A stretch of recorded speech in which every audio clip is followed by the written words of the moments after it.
nós precisamos hoje é entender que essa geração é uma geração triste, uma geração depressiva, uma geração angustiada. Rio de Janeiro, então, a pessoa vive na angústia, que ela está com medo de pegar o metrô, medo de pegar o ônibus, medo de uma bala perdida, medo de uma bala encontrada. A pessoa fica angustiada, porque de tanto você estar em tristeza, depressão, quando você dá uma melhoradinha, não quer dizer que isso vai decorrer naturalmente, necessariamente de um para o outro. Às vezes você pode estar angustiado e já está depressivo. Mas o que acontece? Você começa com aquela angústia, acho que vai acontecer alguma coisa ruim, gente, acho que vai acontecer... Aí o que acontece conosco? Por causa da tristeza, da depressão, da angústia, você começa a ter dor. Aí entra a somatização. É o estado psicossomático que vai gerar o quê? Infelizmente, a fibromialgia. Toda pessoa que tem fibromialgia, ela passou durante anos e anos com tristeza, com decepções, com angústia, com mágoas que viraram raízes de amargura. Você entende? A pessoa entrou num estado tão...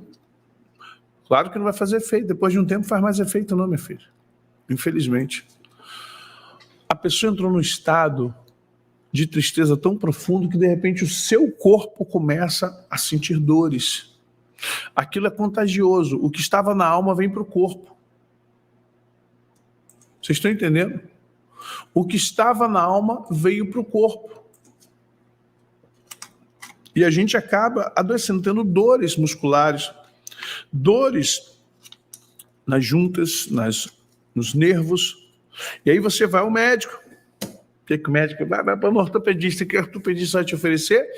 Fisioterapia, né? Uma massoterapia, também uma hidroginástica, exercício, mas também, para acabar com as dores imediatamente, fármaco. Mais fármaco. E aí ele vai passar mais fármaco para você. Só que, gente, isso não é a solução. A solução, primeiro, ela é mental. Eu vou para academia, eu vou fazer hidro. Ok, vai dar uma melhorada no corpo. Show, faça isso mesmo, que é muito bom. Mas entenda uma coisa, você tem que mudar o seu padrão de vida mental. O primeiro padrão que você tem que mudar é o de vida mental. Porque isso não aconteceu agora. Se você acha que tudo isso está te vindo na tua vida, esse esvair de alma... Porque você sabe, essa ilustração aqui é interessante porque ela mostra justamente como a gente vai se esvaindo, ó. Como a gente vai se esvaindo ao rosto. A gente vai perdendo personalidade.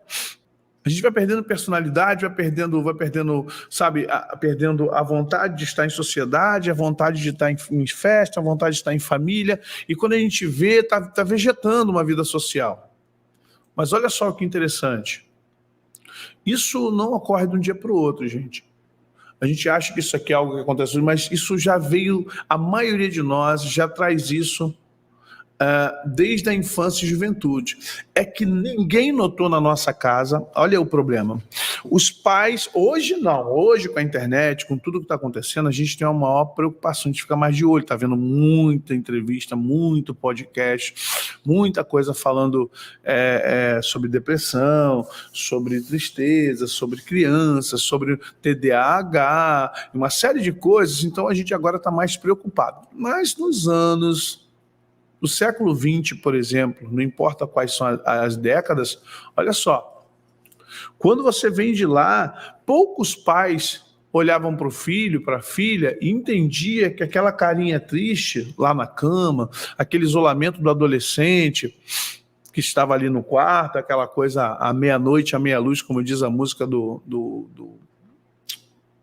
é que é o nome dele? Guilherme Arantes, era um sinal de distimia, era um sinal de tristeza. A gente precisa entender que isso a gente leva para a vida. A gente vai levando, vai crescendo, casa, né? Assume uma família. Só que essas coisas continuam dentro de nós, porque nunca foram tratadas, lidadas da forma que deveria ser. A gente precisa entender que a nossa própria vida tem necessidades que precisam ser atendidas. Sabe, a gente não está entendendo o quanto, hoje estamos entendendo, perdão, o que lá atrás não se era visto. nós vamos entender o que é importante a gente observar nossos filhos, nossos netos, mas também nós nos observarmos e lembrarmos como nós éramos, como nós nos comportávamos, como era o nosso comportamento antes de tudo isso.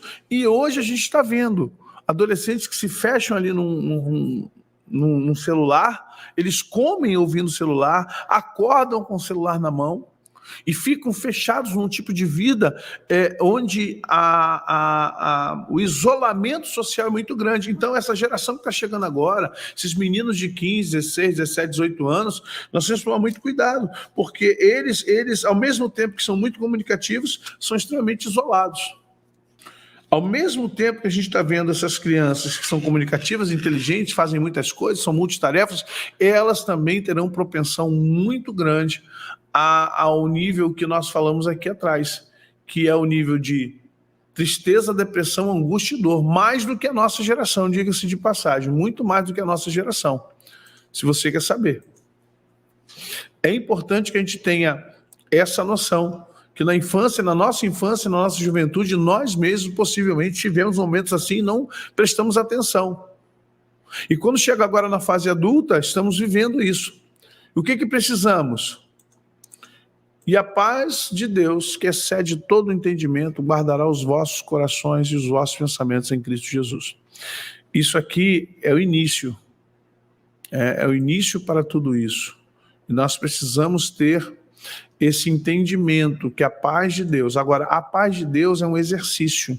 O que a gente pensa ao ler um texto desse é que a paz de Deus vem num pacote. É como se fosse o batismo com o Espírito Santo ou como se fosse... Não. A paz de Deus é algo que a gente tem que cultivar. Você precisa se identificar enquanto pessoa e procurar essa transformação, porque muita gente fala assim, Jesus disse, deixe-vos a minha paz vos dou. Não vou lá dou como um mundo a dar. Ok, você entendeu. Mas cadê essa paz dentro de você? Porque essa paz, ela não é só o receber Jesus. Tem pessoas, tem crentes, tem homens e mulheres de Deus, pessoas honestas, que estão passando momentos difíceis de vida. E é importante que a gente seja muito mais profilático, porque o nosso caso é que nós não fazemos a profilaxia. Nós achamos que está tudo bem, a gente não tem o hábito de fazer uma autoanálise. Nós procuramos cardiologista, procuramos dentista, procuramos neuro, mas não procuramos psicólogos, não procuramos terapeutas, terapeutas no caso da psicanálise, nós não procuramos porque achamos que é um dinheiro jogado fora, até que você adoeça e tenha que tomar 1 milhão de fármaco sem ter um diagnóstico clínico. Você entende?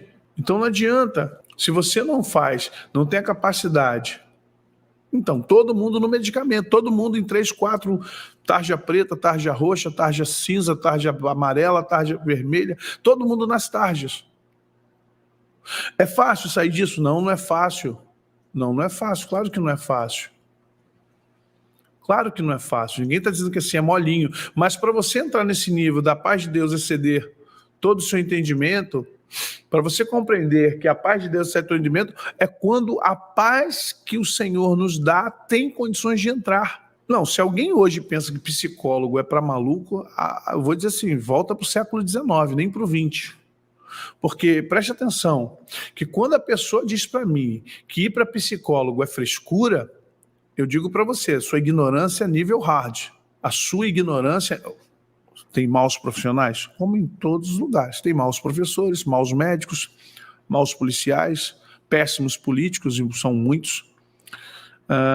Maus pastores, maus líderes, maus empregadores. Em todas as áreas você verá gente que não está qualificada para assumir a posição que ela está. Mas dá desculpa de que não vai a psicólogo porque ele não é cristão, porque ela não faz isso, porque ela... Isso não é desculpa. Você pode procurar um psicólogo cristão, pode procurar um terapeuta cristão ou cristã, para que você tenha maior confiança. O importante é você entender que você não pode ficar doente na sua alma e acabar adoecendo o seu corpo, que é muito pior. Porque olha só, um médico clínico, né, seja ele geriatra, pediatra, cardiologista, neuro, seja ele o que for, ele não tem competência para cuidar de uma pessoa psicologicamente. Se o psicológico da pessoa estiver mal, o seu corpo está mal.